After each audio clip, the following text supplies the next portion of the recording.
Join us every Wednesday for InFocus, a weekly talk show produced by the SKNIS Information Service, where we provide exclusives with key persons within the government and discuss pertinent, relevant, and interesting matters that affect us all. Tune in every Wednesday, live on ZIZ Radio and streamed live on Facebook at SKNIS Media and ZIZ Online. InFocus, your government, your business.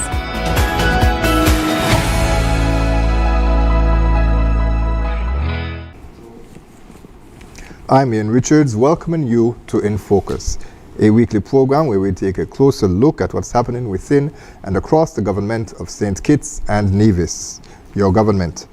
On today's program, we feature an insightful conversation on the evolving landscape of foreign policy in an increasingly interconnected and fast-changing world. Small islands like St. Kitts and Nevis must remain both proactive and adaptable in its diplomatic strategy. Now, the political landscape has shifted significantly in the past year with traditional partners. How have these transitions impacted our diplomatic relations? Joining us today to discuss these is the Right Honourable Dr. Denzil Douglas, Senior Minister and Minister of Foreign Affairs, International Trade and Investment. Stay with us for InFocus, your government, your business.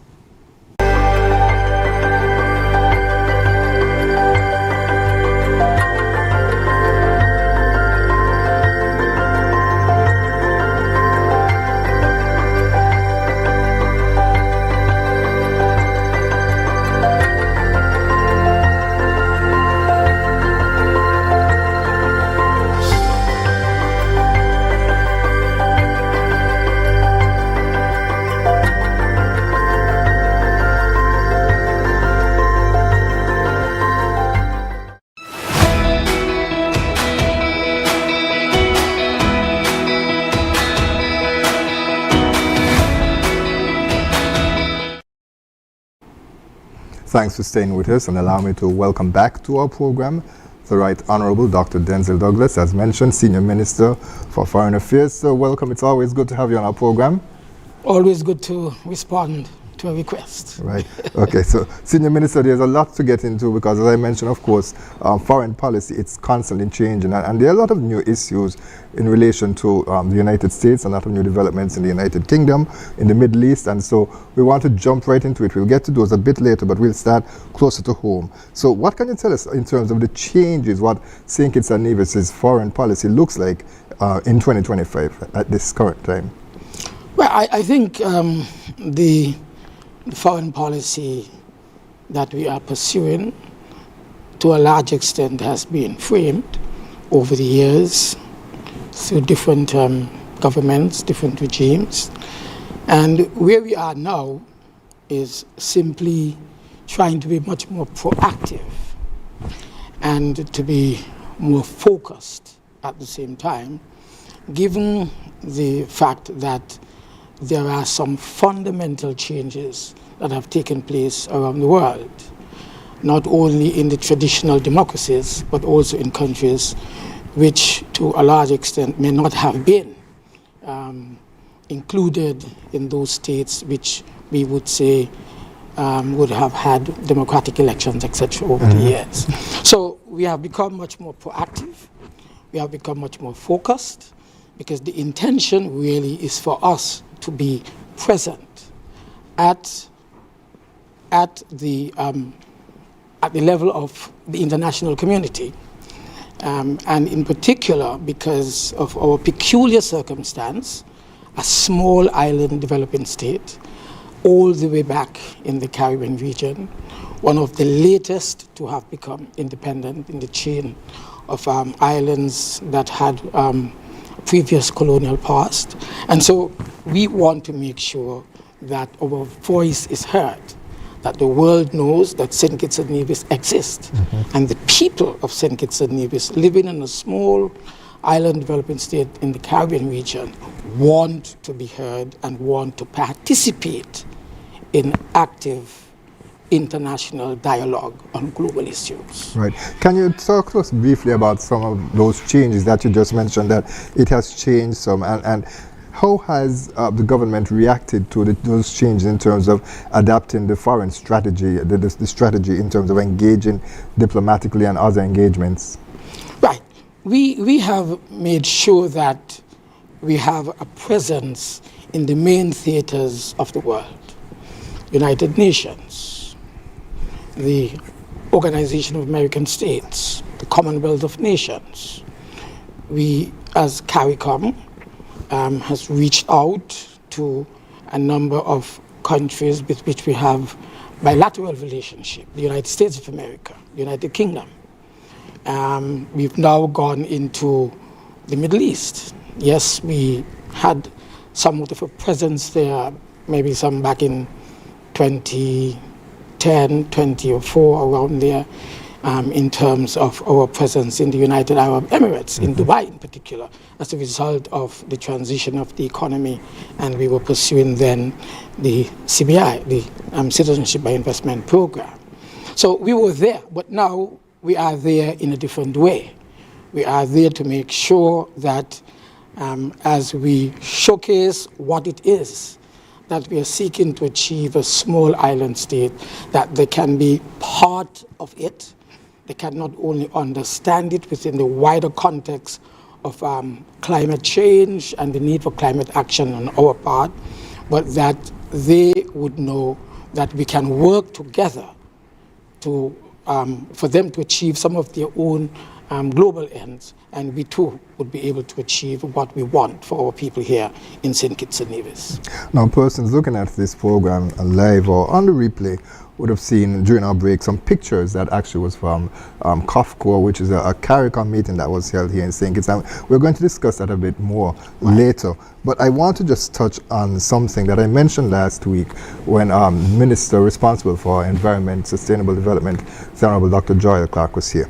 Right. And it seems like St. Kitts and Nevis is once again leading in the regional and international global arena. That our voice is once again resonating in certain quarters, very loudly, I should mention.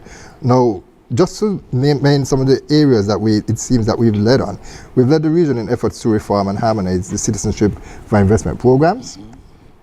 In participating countries, the Prime Minister has led on having crime, looking at it from a public health issue, a perspective in that regard. The Green Climate Fund, the Regional Dialogue Forum, met in St. Kitts and Nevis for the very first time in March.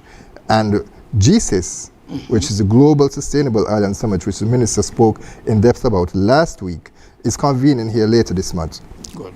What is driving this recognition of St. Kitts and Nevis by international partners and agencies? Right.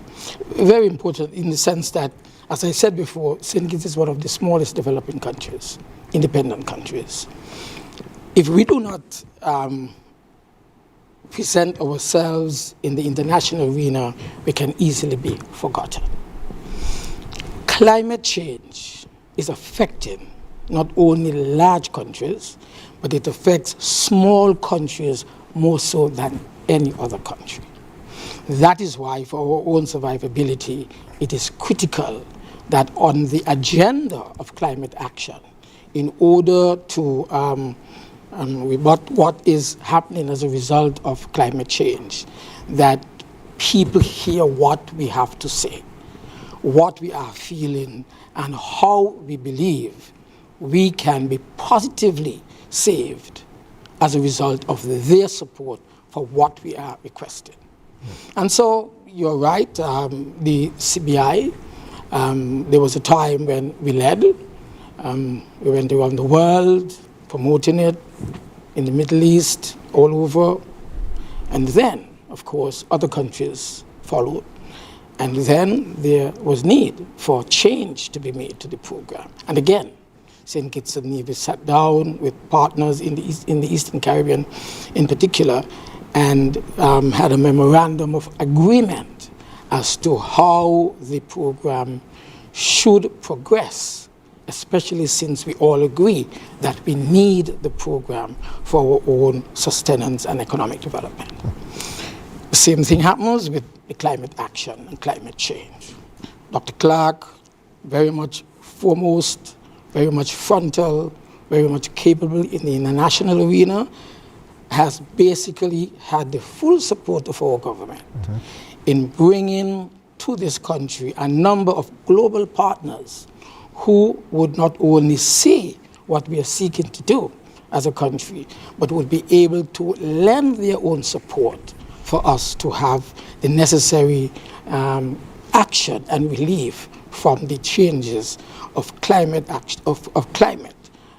the deterioration that we are seeing here in St. Kitts and Nevis.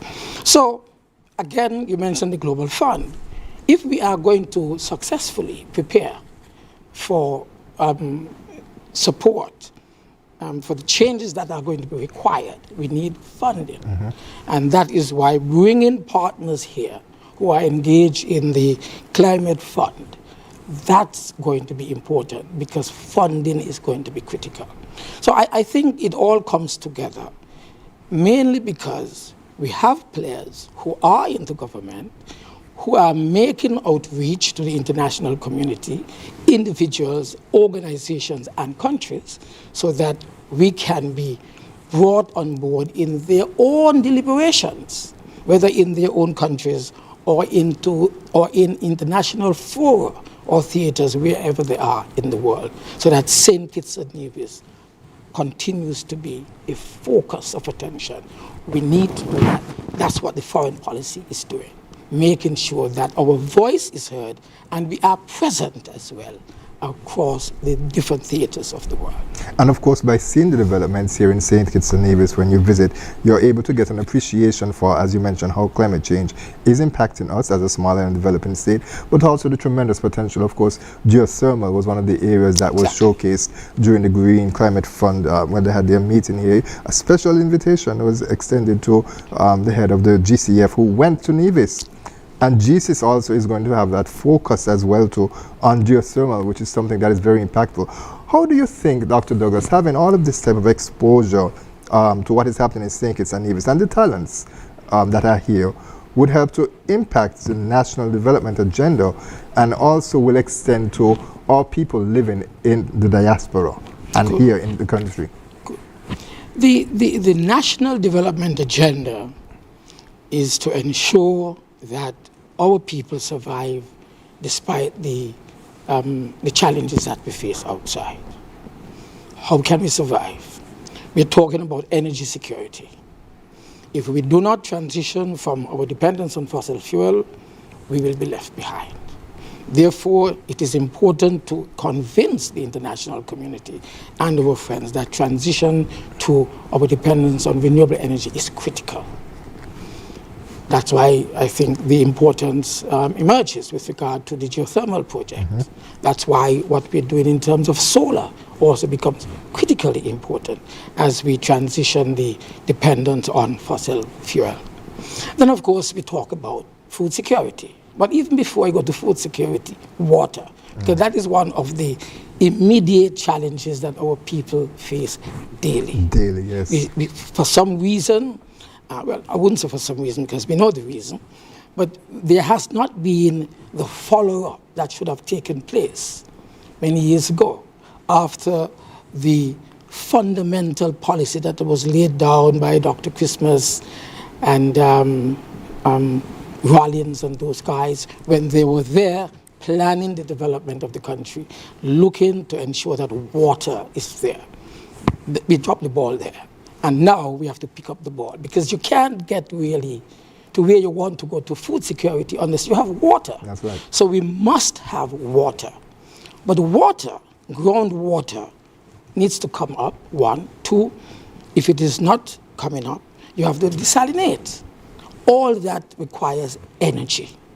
That's why the transitioning from fossil fuel energy, which is enormously expensive, to something that is cheaper and much more sustainable.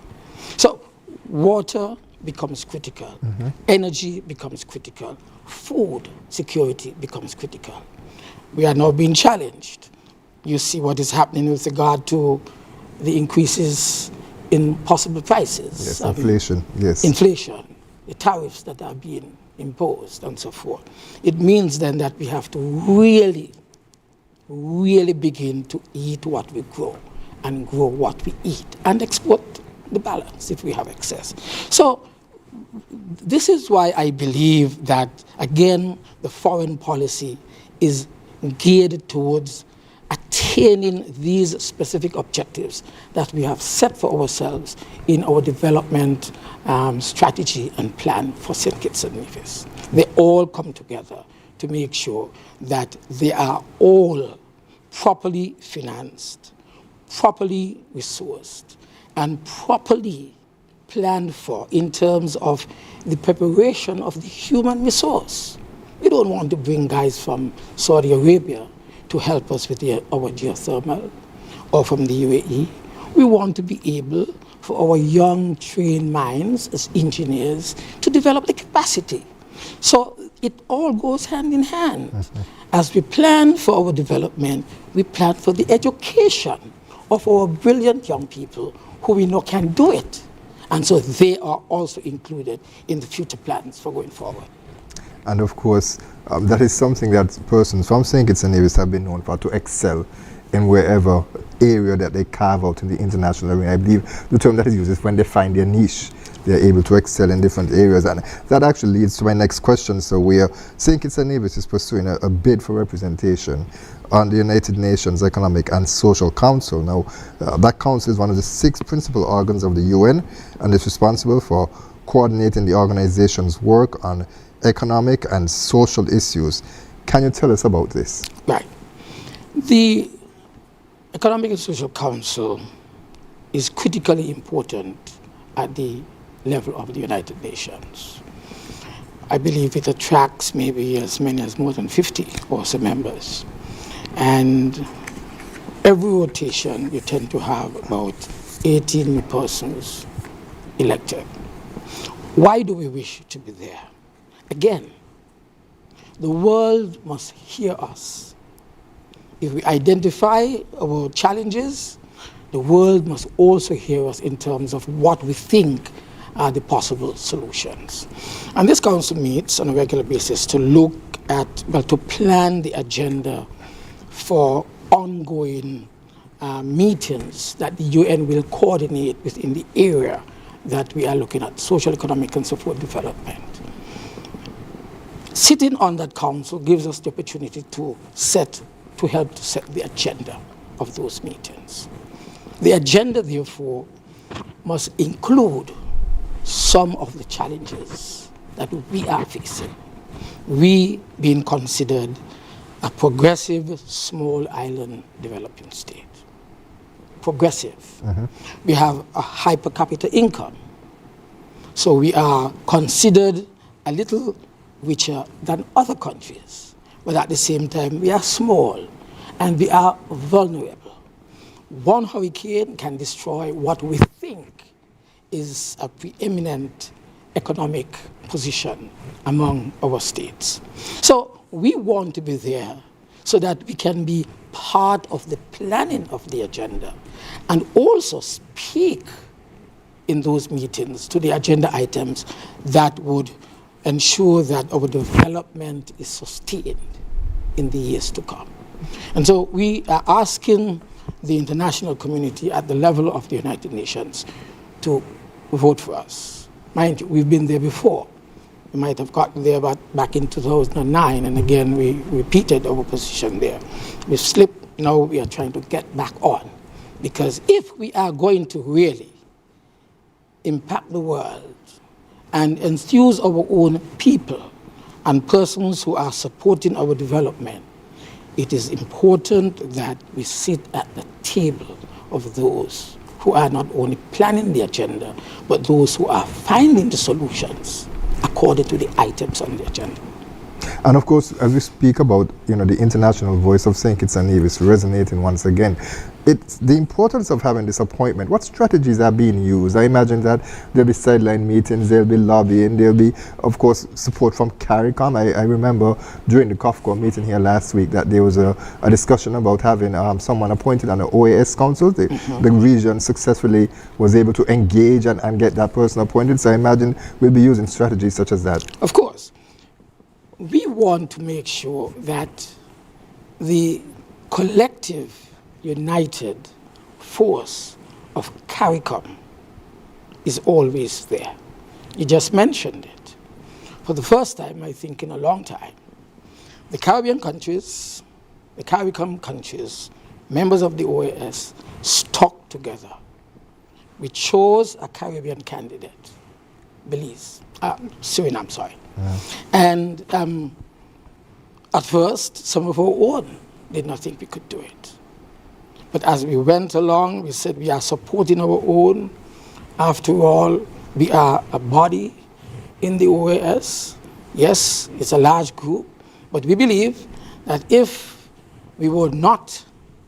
persons were not successful in splintering our vote, all votes go immediately to Suriname, which is exactly what happened.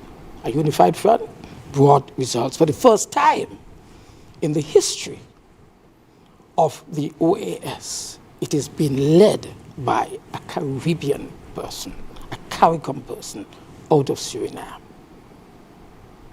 Mr. Ramden, fully experienced, has been foreign minister, was in fact Assistant Secretary General before, was foreign minister, got elected, and now he takes up his seat in a few weeks' time as the Secretary General of the Organization of American States. So what it means really is that we have to leverage our numbers. We have to show we are a united group when it comes to critical matters of placing our people in the right place at the right time. Right. And that is really what the basic philosophy is in terms of St. Kitts and Nevis supporting CARICOM and ensuring that we are at one voice on these matters. And of course, we can expect that same support for the UN. With regard to what we are asking, is the same thing. Right.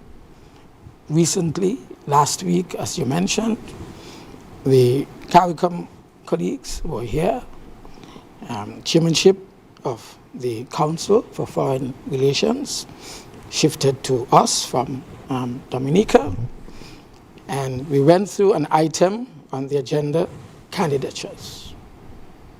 We looked at all of the forums around the world where candidates are to be elected at sometime this year, a few months' time, and up to maybe the next few years.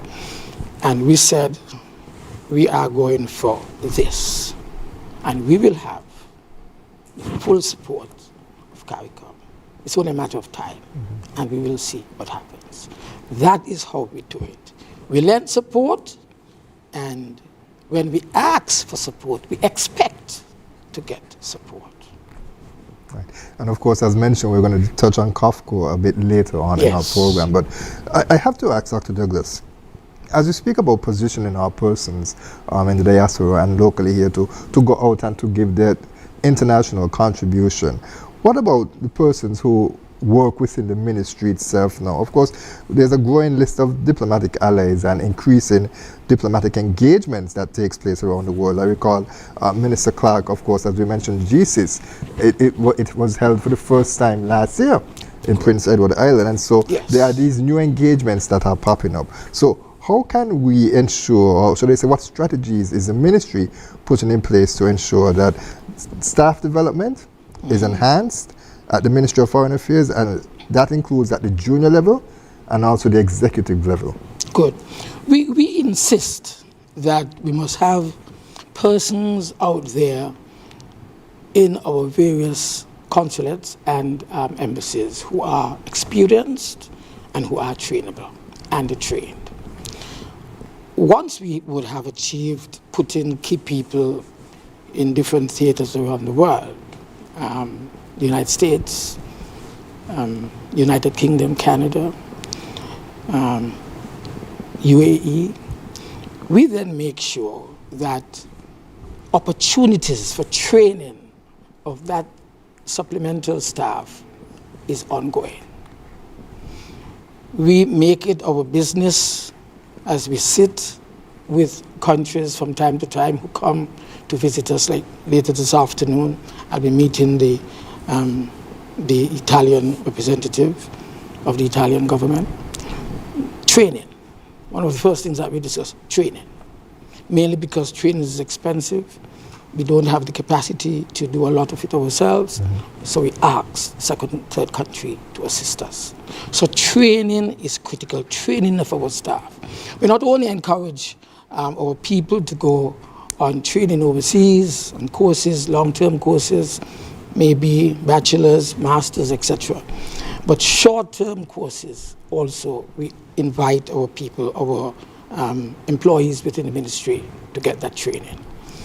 Encourage them to do, even here at CFBC,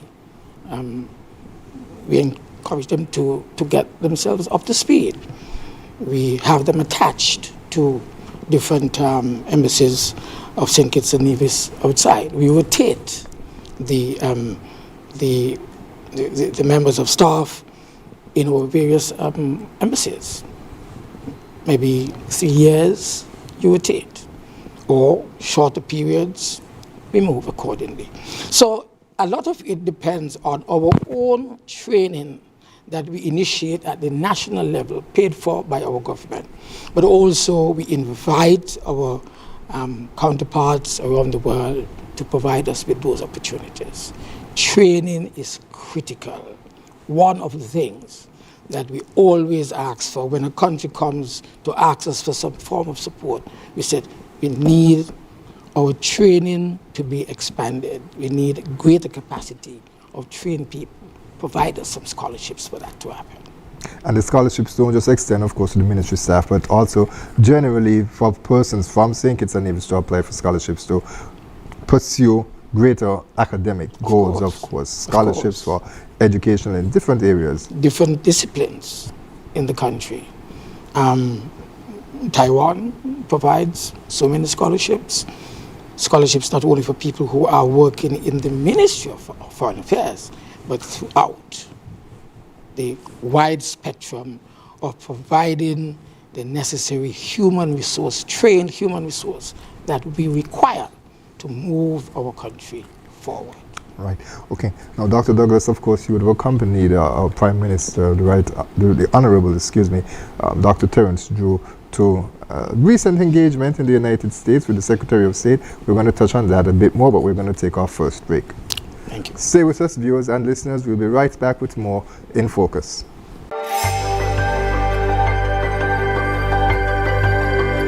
Honorable Minister Douglas, you are assuming the chairmanship of this council at a time of increasing uncertainty and global challenges. We look forward to your leadership. We are in very interesting times. Right, Honorable Dr. Douglas? I'm very happy to vacate the chair so that you can take it. I wish I was serving after you because I know that there's a lot you still have to teach us. Your experience, your seniority, of course, as a former Prime Minister of long standing, we know that you will be able to steer us in these very challenging times, very difficult times.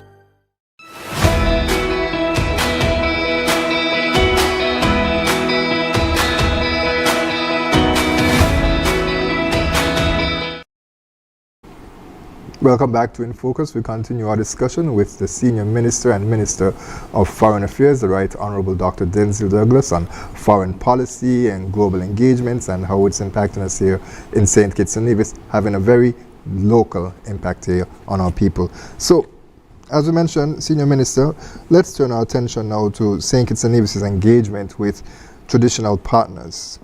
Now, interestingly, we've seen new leaders elected in the United Kingdom.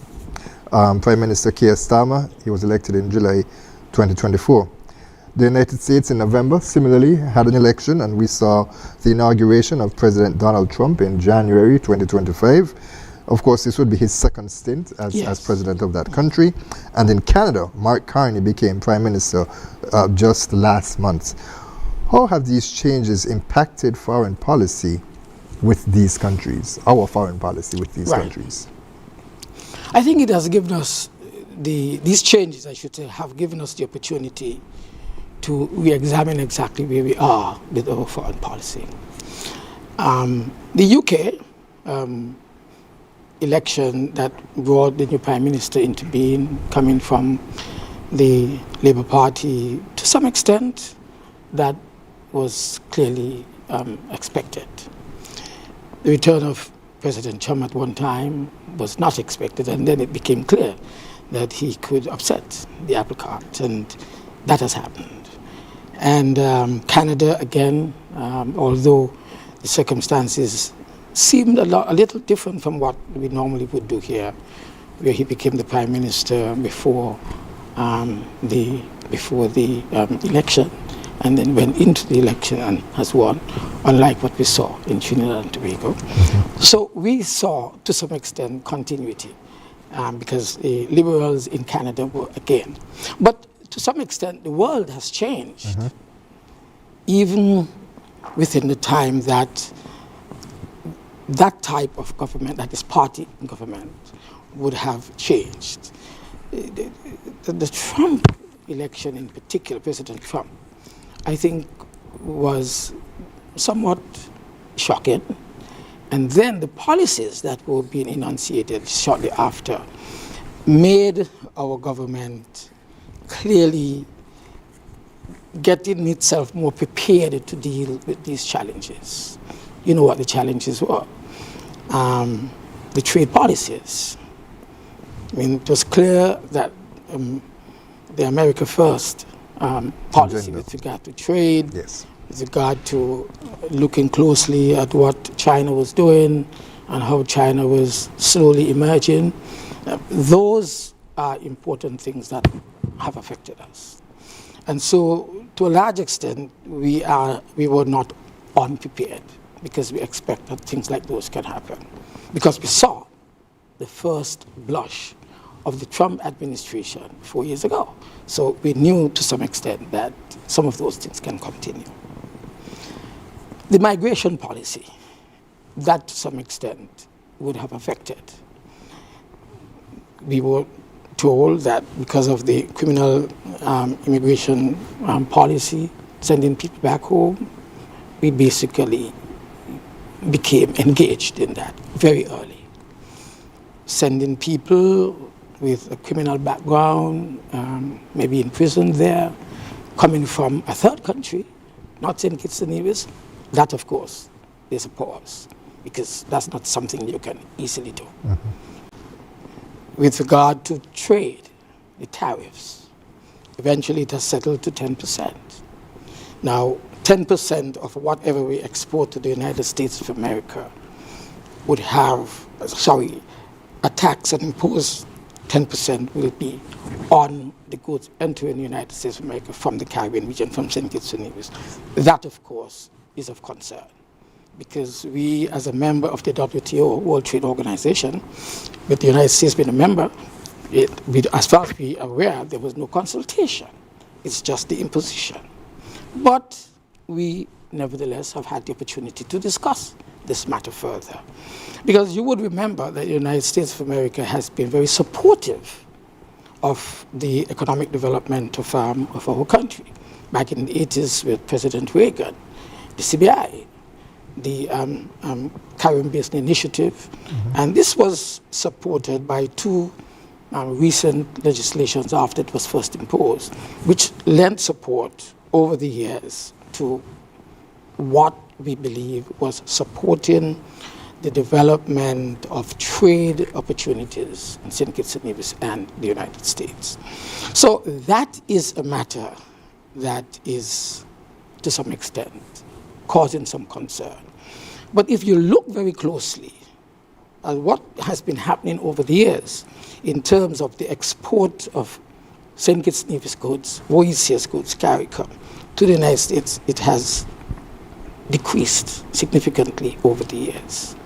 It means then that a lot of our private sector people had begun to shift their focus of attention in terms of import and export away from the US. Because, of course, we had seen as a first blush what President Trump was capable of doing when he was in office first time. So what has it done to us? One, it has given us the opportunity to get to the negotiating table and say to the United States, you're making these changes, but we need to discuss them.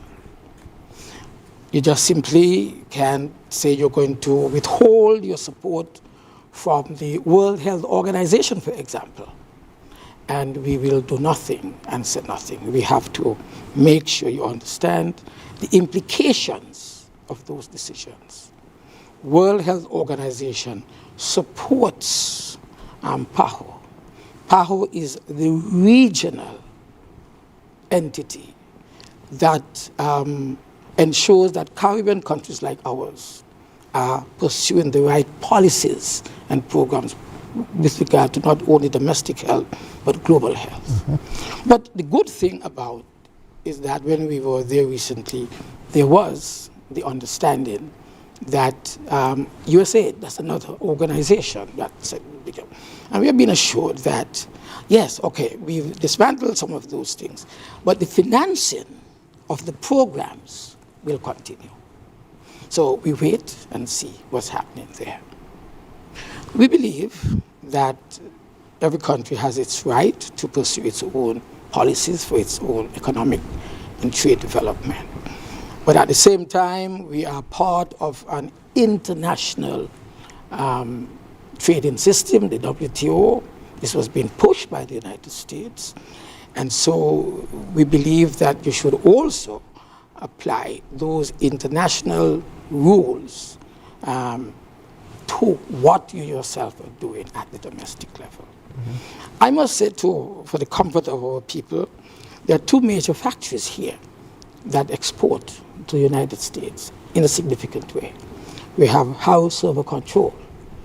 Those young ladies and young men in Sandy Point, in that factory, they are making a significant contribution in the development of the United States of America by way of the items that they assemble and send off to the United States. Because most of them, a lot of them I should say, they go beyond the United States borders, and they are used in critical areas for the United States to maintain its supremacy in certain areas. So that's important.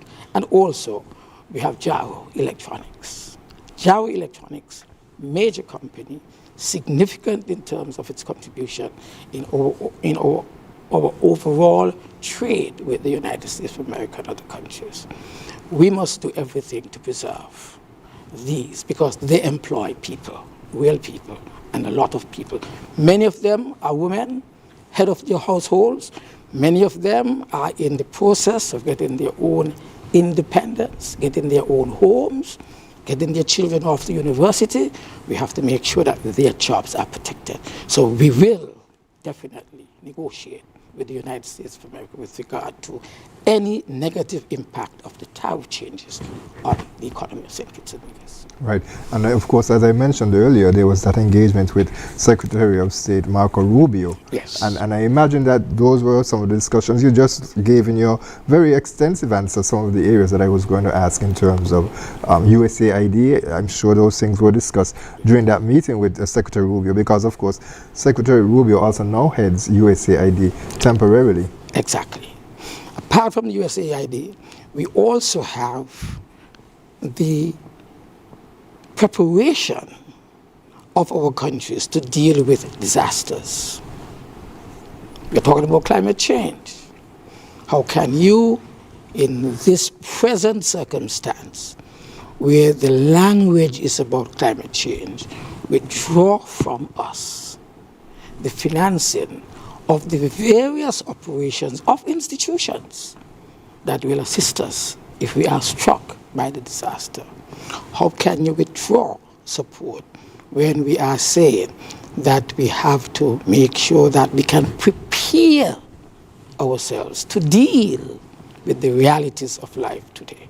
And we have been given the assurance, I must tell you, from that same meeting in Washington, that those will be preserved. And security, don't forget, national security. Mm-hmm. The United States, our greatest neighbor. Security of our countries, to a large extent, depend upon the support of initiatives by the United States to secure their outer borders. We are their outer borders. And so if we are not properly prepared and secured, they are not secured as well. So security is the other area that we shall push, because that brings benefits to all of us. And that would include, of course, the shipping of guns from the United States. Yes, of course. Manufacture guns. Yes. Here. And so that is something very important that must be tackled. And I Right. know that the commitment was made previously by the previous administrations in the past. We've seen that we've gotten a lot of support in that area in terms of training. We actually held trade winds here during some time. And also I recall that there's been commitments made. Of course, the United States was assisted us in getting Stalwart, which is the first Coast Guard, and donated several vessels as well too. And so there's been commitments made in terms of helping with the radar systems and acquiring other resources. So those things were a part of the discussion. In fact, we have been assured that the radar system, they will be installed. Necessary towers, that can be utilized, get information, will continue. Because that's critical for our own defense and security as a small nation. And of course, we have a large population of U.S. citizens here as well too. And we appreciate, Dr. Douglas, that these meetings were very high level. And so there are certain details that necessarily can't be discussed because, of course, you're talking about foreign policy, and one change here can impact not just St. Kitts and Nevis, not just the region, but the entire world. And so we're looking forward to learn more about these commitments and them unfolding to benefit us here in St. Kitts and Nevis. Now, an important point that you mentioned as we relate to sustainability and climate change, of course, the administration's policy, and I've asked this several times to different guests along the way, and so I have you here now, and I want to ask you, in terms of our approach to transforming St. Kitts and Nevis, the government's approach, I should say, in terms of transforming St. Kitts and Nevis into a sustainable island state. We've seen the United States withdraw from COP, the Conference of Parties, and their view on some of the issues related to climate change is not in line with what we are proposing from St. Kitts and Nevis or from CARICOM, especially with that support. Is that support assured from St. Kitts and Nevis? Can St. Kitts and Nevis rely on the United States to be a partner in its transition to a sustainable island state? I would say yes, because we do not want to increase any poverty here in St. Kitts and Nevis. We want to move out of poverty. The poorer you become, the more dependent you are on circumstances around you. United States can become a focused point for migration, illegal or otherwise, if things are so hard here that people have to find an outlet. It's a large country, large borders. So you don't want that.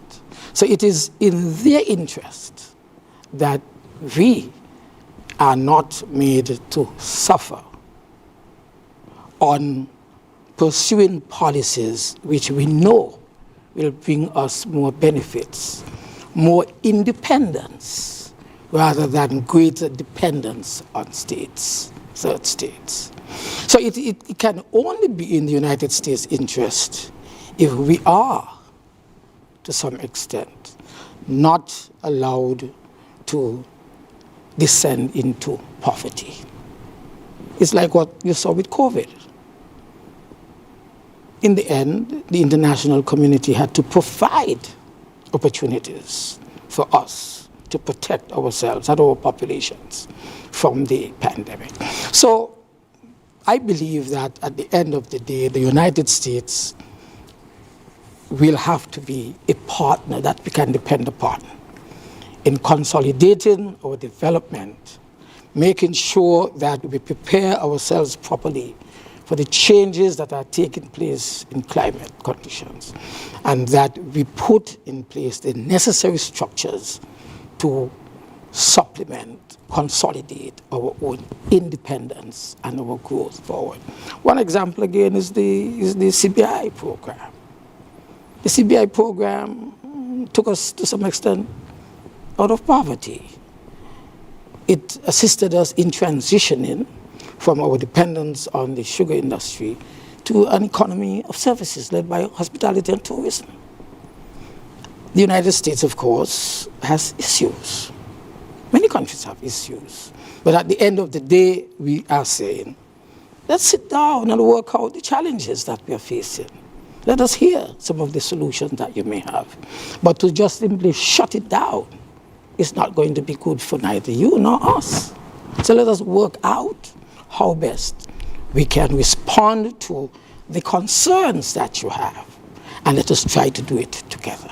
Because at the end of the day, if we don't have CBI, we need something else. What is there at the moment? Unless we become independent to do other things. And the changes that are fast approaching with regard to climatic conditions, if we are not able to withstand those changes, then we become parasites. We become parasites. And who wants to be a parasite? Mm-hmm. And of course, hence the need for St. Kitts and Nevis to transition, to make that transition to sustainable island state, especially with energy. The Honorable Congressman, who's responsible for energy, he said power, the geothermal and energy security is key. Once you solve energy, you solve everything else. Because, of course, you would have tied it in terms of the water and food security and all of that. So, right.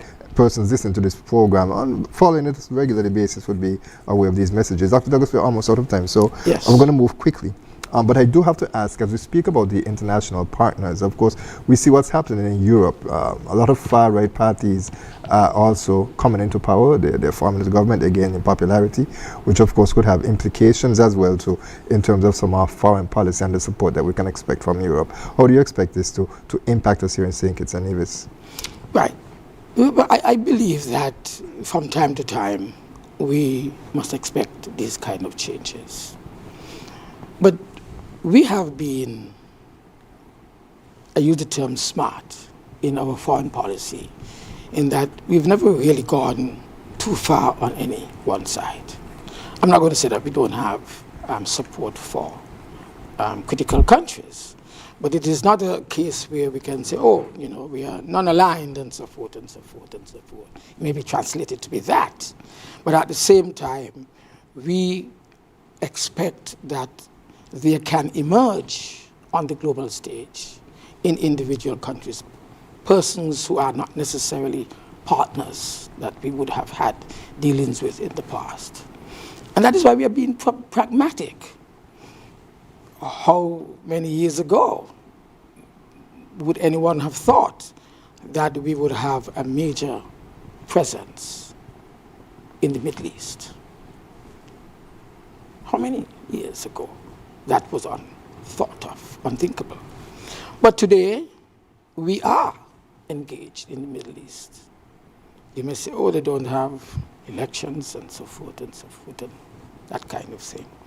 But we are engaged because they are beginning to understand our plight. A lot of the economies are dependent on fossil fuel. But at the same time, they are the ones who we target and say, we need to transition away from that. They know that if they use their dollars to invest in renewables, then their economic and financial sustainability is assured. So that's why you go to them. We develop relationship with countries like these because they also are part of the same theater that you sit in. CARICOM is 15 votes, 15 countries, maybe 10 votes. But they need our support. And if you need our support, you must understand that we need your support as well. So even though there will be emergence of countries around the world that may not have been aligned to our philosophy of democracy, we nevertheless are prepared because of the breadth of our policy, because of the pragmatism of our foreign policy, to work with them to achieve our own goals and our own ends. And it's interesting that you mentioned the Middle East. Of course, President Trump's first trip in his second term is to the Middle East. He currently is in Qatar as we speak, having traveled to Saudi Arabia, and so they're making overtures as well to the Middle East. All right. So, of course, St. Kitts and Nevis, as you mentioned, in moving towards non-traditional partners and expanding our diplomatic footprints or diplomatic engagements with countries whom we may not have been traditionally aligned with, I think Nigeria stands out. Of course, we've had a long history in terms of students coming here to study, but of course, the Prime Minister recently led a delegation there to an African Caribbean summit that was held there, and there were a number of agreements that were signed, MOUs, there were exchanges that were agreed to, there were some developments in terms of passing on of technology and collaborations, the development of an economic zone. Talk to us, sir, about how your ministry is helping to facilitate this transition to engage more with Nigeria and other African states. Right. I think there's full support for the Prime Minister in going to Nigeria. Because Nigeria is one of those huge countries in Africa that we believe can do more with regard to our own economic and people development generally. So back in 2014, just before I left the office in 2014, I traveled to Nigeria with the foreign minister of St. Kitts and Nevis at that time. It was the foreign minister, Nisbet from Nevis. He did not get to Nigeria with me because there were some issues in London. So I was in Dubai. I traveled over to Nigeria, Abuja, and opened our consulate there. But it was the idea and was being pursued by Foreign Minister Nisbet at that time. And I just completed it because there were some issues. Because we saw that Nigeria was going to be important for us. Today, therefore, with the visit to Nigeria by the Prime Minister and his delegation, I think that was critical, because Nigeria must continue to be seen as one of those countries in Africa that potentially we need to work with very closely. Before our time, in the days of Sir Robert Llewellyn Bradshaw, he went to Nigeria and spoke to Nigeria glowingly on many, many occasions. And we are at the point now where we need to exploit that initial contact. You mentioned a number of things that were so in MOU, exchanging a number of areas, technology, economic zone, and so forth and so forth. These are critical. One of the important things I think we need to do is to ensure that the Citizenship by Investment program, that it gets into Nigeria. It was on that basis that we had started the overtures to the Nigerian government, because we were there, a lot of people from Nigeria were coming into our program. We wanted people to know that just becoming a citizen is not enough. We are open for investment opportunities. Come visit us. The problems of visa travel through Europe and so forth, very, very problematic in those days, and we felt that it was our duty to ensure that this was possible. So we need to continue to pursue what would have been started in Nigeria. And I believe that these important developments are going to advance our own development, economic development. We believe that investments in infrastructure, investment in airlift, critical. Just as we see it critical in the Middle East, Saudi Arabia. At the end of this month, I'll be going to Kuwait. The government of Kuwait invited the Ministry of Foreign Affairs, Foreign Minister, to come and let us sit down and discuss a number of areas that they think we need to discuss for our investment future. And when these invitations are extended, of course, they come with full funding in terms of travel. Yes, of course, Right, of course. right. Well, in this case, of course, Yes. the entire delegation is going to be paid for by the Kuwaiti government. Right. All right. And so, with just about 5 minutes left, Dr. Douglas, it's Yes. unfortunate that there is such a time left. But in terms of COFCO, as I mentioned, Right. of course, the regional, the CARICOM foreign ministers, they met here, and there were some key issues. But I'll leave that to you to highlight what you would say were some of the more important outcomes. Of course, we could discuss about Venezuela, Guyana. Personally, a lot of them are concerned about that, but that doesn't necessarily have an impact on our citizens. Of course, when it comes to, we want the CARICOM region to be a zone of peace. Very important as well too. And so there are those issues with Guatemala and Belize as well. But Haiti is also a critical concern for us here, Dr. Doug. So I'll leave it to you in just about 4 minutes to tell us some of the key outcomes. Right. You see, the COFCO meeting usually is one where we examine the foreign policy of the Caribbean community, and we go through the list of countries and organizations at the multilateral, bilateral level that we need to be at one with. And so getting a consensus of who we will support as candidates from various countries come before us, that is important. Sometimes we take decisions that, okay, since a country has a bilateral interest, you can vote as you feel like, and then that says to us, we can vote as we feel like. But there are some areas that we do not have any choice of voting. And so support for what is happening in places like Haiti, that has full support among us. We believe that the situation in Haiti has not advanced in the way that we would have expected it to advance.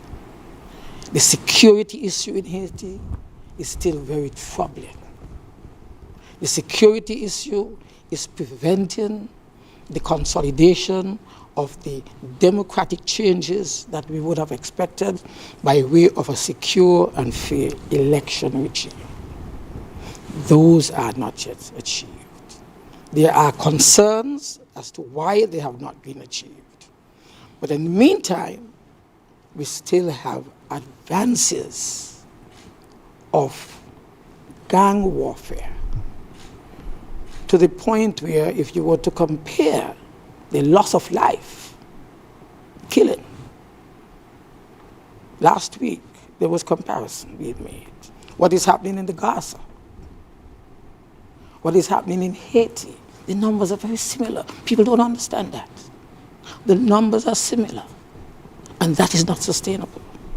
So we need to make sure that at the Security Council level, there is clarity as to what is going to be the policy of support by the big boys at the UN for Haiti, because Haiti for us, situation is unacceptable. Apart from the situation in Haiti, Guyana and Venezuela. These are two countries that are friends of St. Kitts and Nevis. They are within our space, hemispheric space. We know that challenges have been made with regard to Venezuela and the electoral process, but at the same time, we know that Guyana and Venezuela have a matter, a dispute, well, a controversy that is at the level of the court. And so we are saying to all, friends, non-friends, let the court decide on this matter. To disrupt it by doing things prematurely is not going to bring about the solution that we want for friends. Guatemala and Belize. Guatemala is trying to seize or claim significant portions of Belize. That's unacceptable. It is true, it is very true that some of these are throwbacks from the colonial days. Haiti. Do you know what Haiti had to pay to France? And so matters like those were discussed in our meeting last week. Somehow we need to engage France and say to France, come on. More responsibility. Yes, you have to accept more responsibility for this. And so we're saying same thing. Let us wait upon the ongoing activities of solution to these border issues. Let them play out properly. And then hopefully the area will be settling down and we will have more focused attention on our development, more harmonious development and economic development for our country. Dr. Douglas, we are out of time, but before we leave, I should mention that, of course, at COFCO, and persons listening to this program would have heard two voices during our previous break. It would have been the Secretary General of the CARICOM Secretariat, Dr. Carla Bennett, and also the then outgoing Chairman of the COFCO Council, of Dr. Vince Henderson from Dominica, and both of them expressed confidence in your leadership. And so certainly we look forward to seeing how these regional matters will be resolved, being led by St. Kitts and Nevis at the CARICOM level. So thank you so much for being with us, sir, and we look forward to having you again on InFocus sometime in the near future. Thank you. Thank you. Thank you. We'd like to thank you, viewers and listeners, for joining us for this edition. We pray that you will join us next week at the same place, at the same time, for another edition of InFocus. It's your government, your business. I'm Ian Richards. Join us every Wednesday for InFocus, a weekly talk show produced by the St. Kitts Nevis Information Service, where we provide exclusives with key persons within the government and discuss pertinent, relevant, and interesting matters that affect us all. Tune in every Wednesday, live on ZIZ Radio and streamed live on Facebook at SKNIS Media and ZIZ Online. InFocus, your government, your business.